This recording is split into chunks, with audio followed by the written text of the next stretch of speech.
My name is Sarah Beaton. And my name is Lucy Beaton. And we are a mother-daughter team. And you're listening to New Calling Kids. So what are we discussing today? Well, today we are going to talk about choices. Okay, so like what we have for dinner, fish or chicken or... Maybe not quite that simple. It goes a little bit deeper than that, okay? Oh, you mean choices and consequences that could happen? Yeah, that... Right and wrong, good and evil. Correct, yeah. Okay. And the bottom line is because everyone has been given a free will. That's true. That is a sovereign right to choose. So I cannot bully you. You cannot bully me, because that is a violation of the choice, my freedom to choose. Okay. Yeah. So a little deeper than chicken or fish. Okay. So when we look at choices, our choices are what are formed through the teaching from our childhood.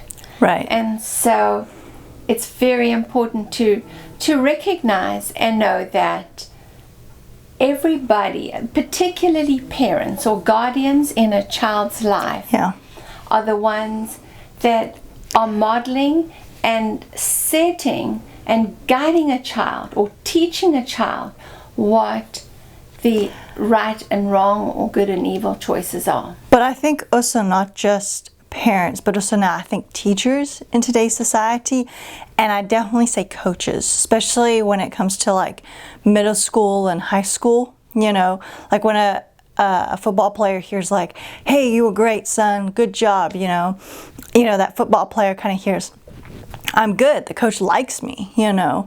And so I think our teachers in today's society, you know, like telling the kids, like, "I believe in you, like, you can do this. Right. You have studied for this test. Like, I believe that you can pass it," you know.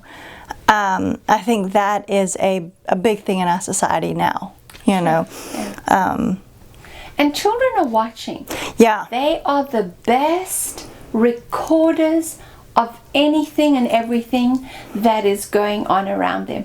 And it's the window for us to teach children to make the correct choices is very small. Yeah. Because we have a few years as parents to teach our children, parents or guardians. And then, as you mentioned, those people outside of the home are going to have a significant impact in teaching our children to make the right choices. You know, when we talk about choices, it reminds me of a verse that says, "Good company, bad company corrupts good morals." Right? But I was hearing a pastor actually say this. He says, if we flip that scripture and said good company, you know, what does that do for our choices, for our morals, right? Okay. Yeah, and so good. I found that very, very poignant, and I thought, man, I'd never really thought of it like that, you know. And we want our kids to always have, I think we want them to make the right choices. We always do. And I think parents want to protect their kids as much as they can. I mean, if you could have a kid and go, "Hey nurse, could I have some bubble wrap and some tape?" "Thanks, that'd be great. Let me wrap them up," and they never get injured, they never get hurt, and all is fine. That would be fantastic. The problem is that's not real, and that's not ability to do that, right? Correct. Because they don't come with a manual. No, they don't, you know. This is why I don't think any appliance should come with a manual either. But the manual is God's word, right? It is. And so the thing is that if we don't teach our children God's word, and if we're not reading the Bible, then there's no way our kids are going to know what's right and wrong, and how we navigate that, you know. Sure. Yeah. So that was a verse that came. But I have a story on that, choosing between right and wrong. So my dad and my mom had kids later in life, okay? And that's significant because my dad had hung around field hockey players in South Africa, okay? And let's just say that they had some choice language.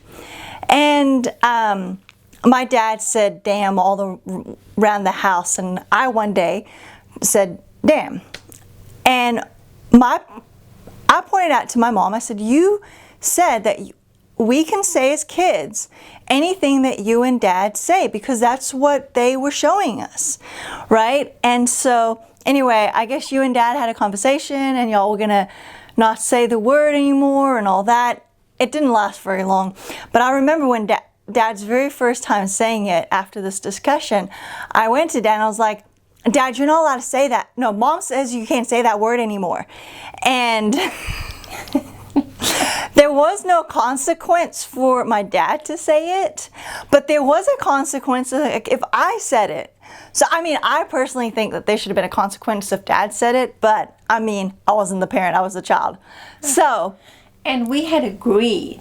Yeah, they had. His mom said it.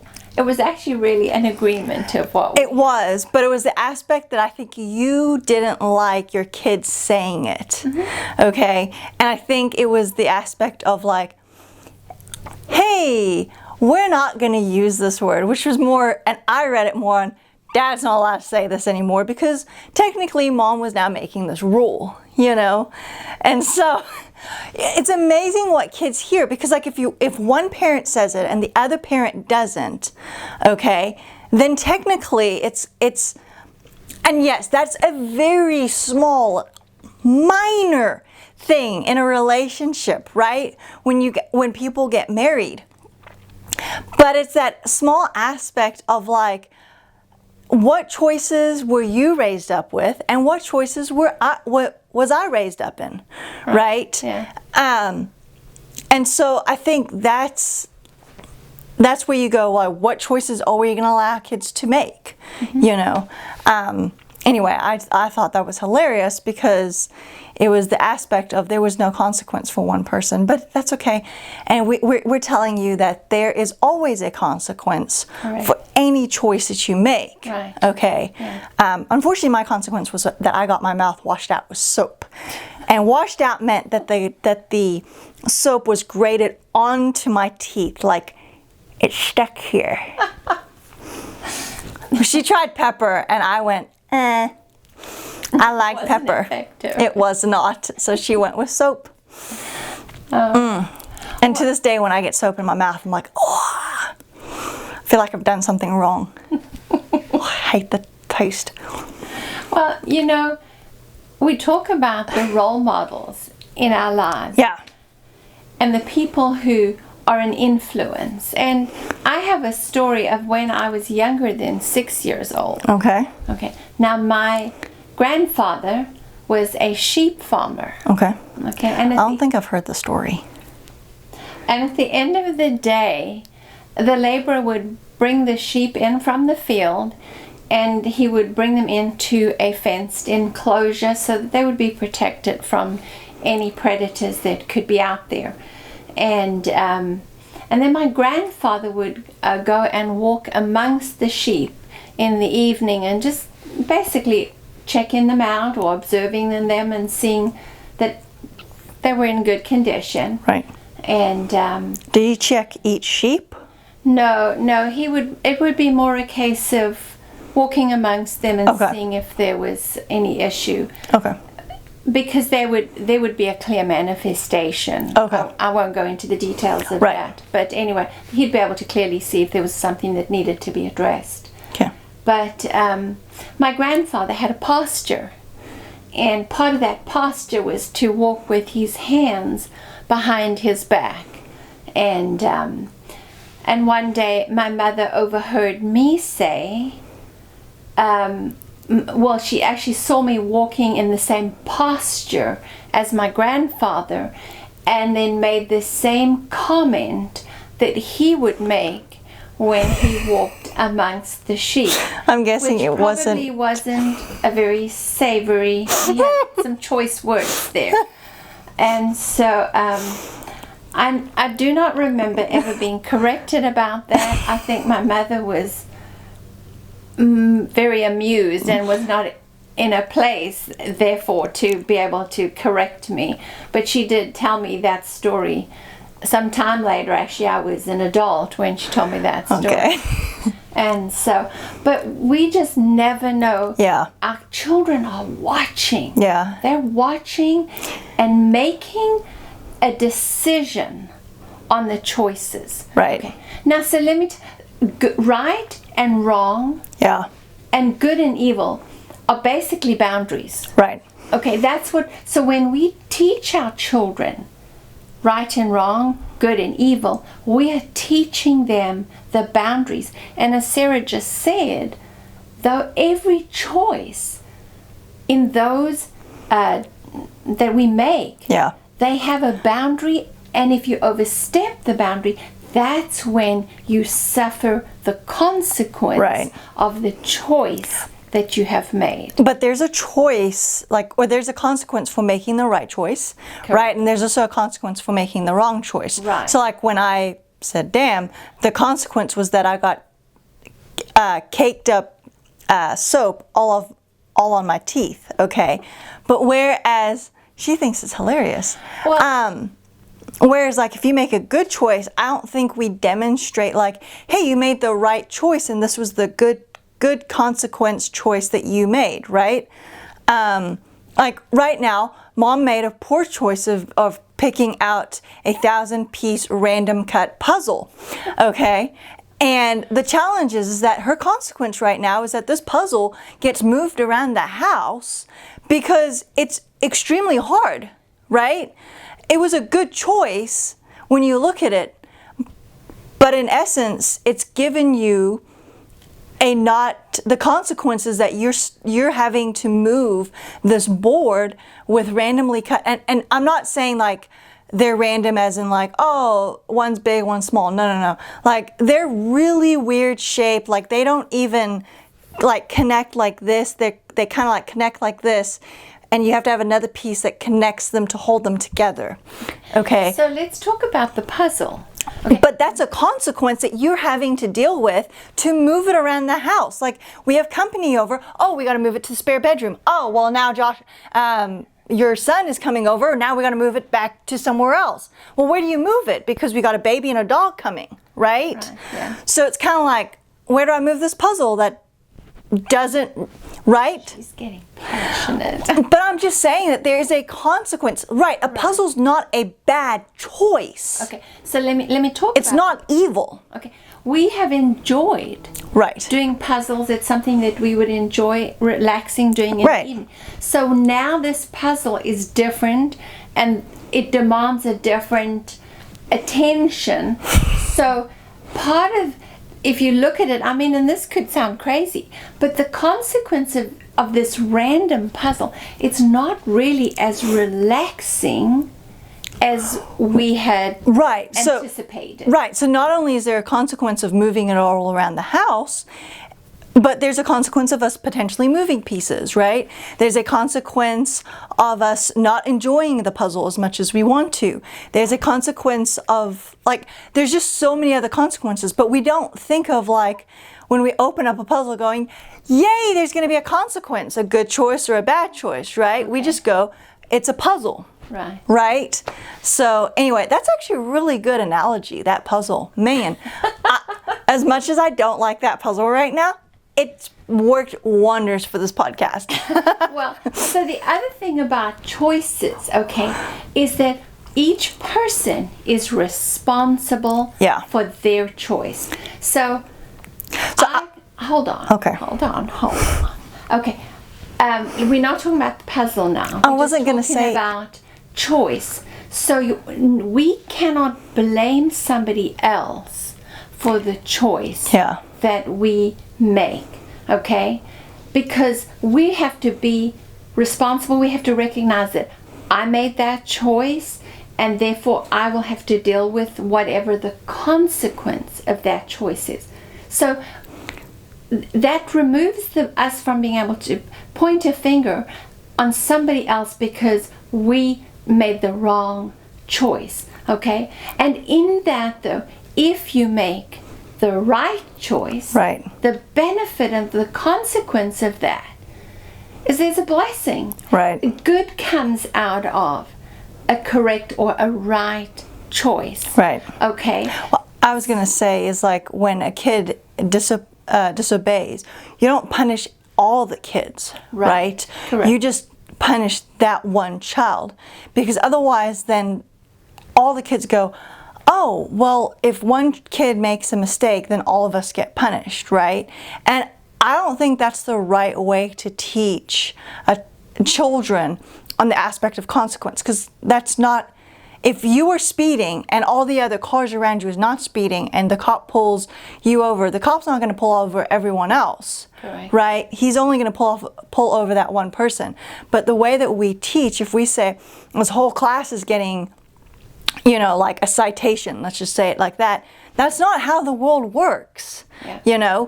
That one person gets the ticket, not all 75 drivers who are, Correct. on the freeway at that time.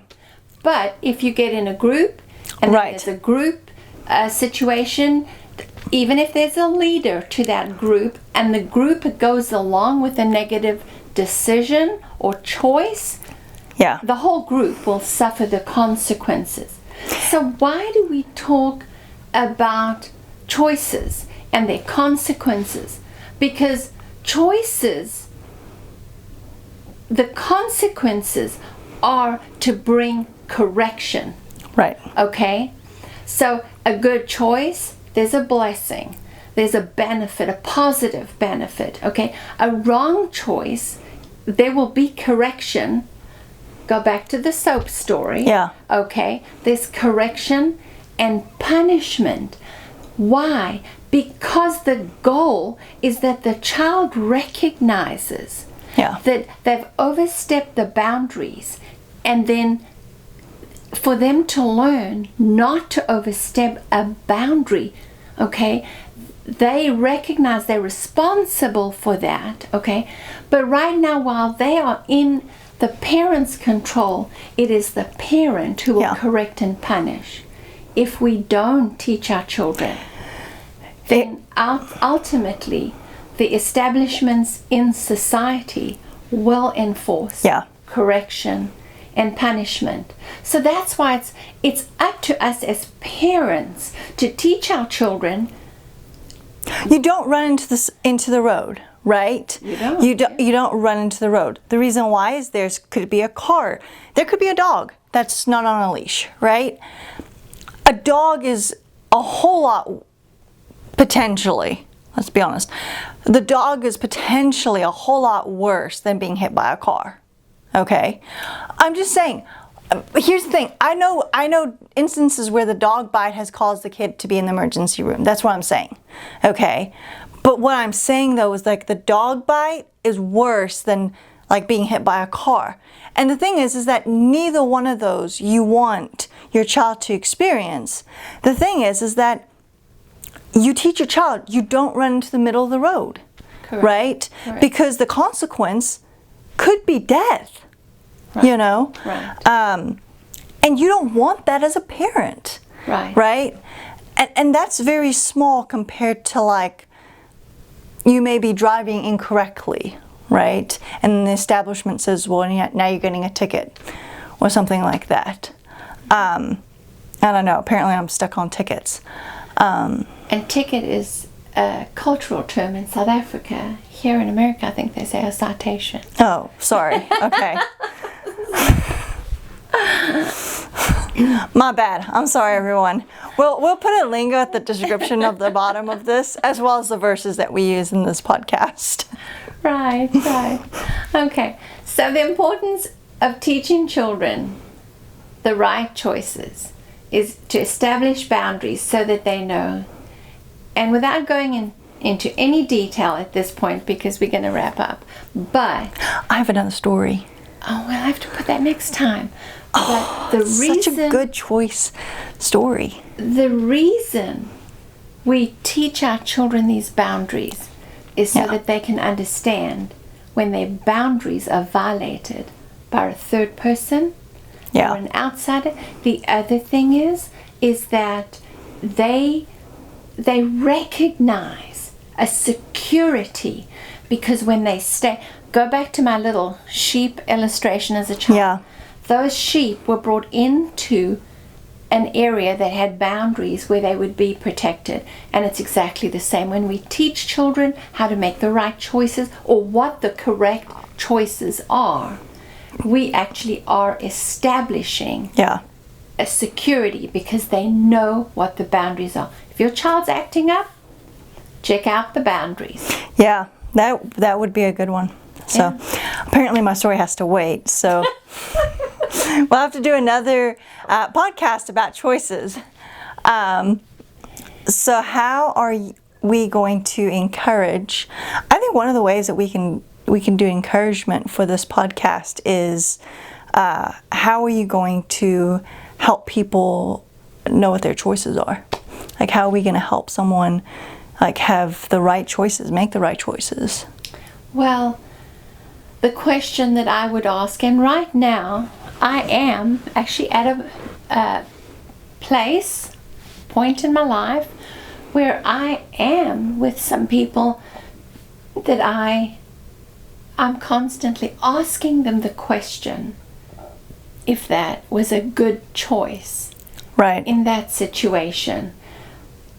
And depending on their answer, basically, I would ask, well, if you recognize that it wasn't a good choice, why'd you do it? Would you change what you decided or chose? Yeah. What about you? Yeah, so I mean, I obviously teach, and so one of the things is I ask that question, a lot. Was that a good choice, or was that a not a good choice? Yeah. Okay. And then we go from there, and then we say, like, what do you think is the right consequence that you should be dealt? And sometimes someone comes up with it, and if they don't, then one gets handed to them. Yeah. So yeah. So I think that's something that we need to ask people, like, was that a good choice? Yeah. So yeah. I think that was good. Yeah. Well, until next time, we hope you've enjoyed this. Yeah, thank you so much for listening and hearing our crazy stories. And we will catch you guys on the next one. So see you next time. See you next time.